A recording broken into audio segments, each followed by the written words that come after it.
Hi friends, माझ्या YouTube चॅनलवरती तुम्हा सर्वांचं स्वागत आहे। चला तर आज आपण बनवणार आहे पराठे।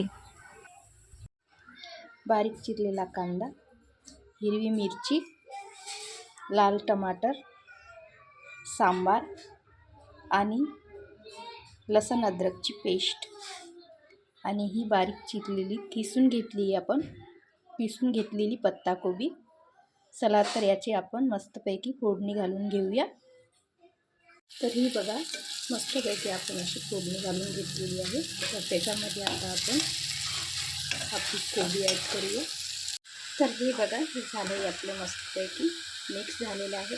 5-10 मिनिटे याला आपण धीमी आचेवर टाकून घेऊया। तोपर्यंत आता आटा मळून घेऊया। तर हे बघा आपला मस्तपैकी असा सॉफ्ट आटा तयार झालेला आहे आणि आपलं सारण पण मस्तपैकी तयार झालेलं आहे।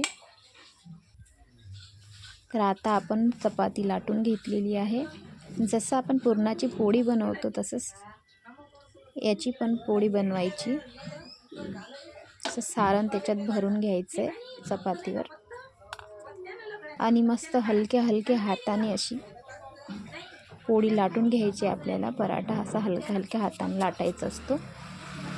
पॅन गरम करून हलकंसं त्याच्यावर तेल टाकायचं, जास्त तेल नको आहे, मुलांसाठी बनवायचं आहे ना।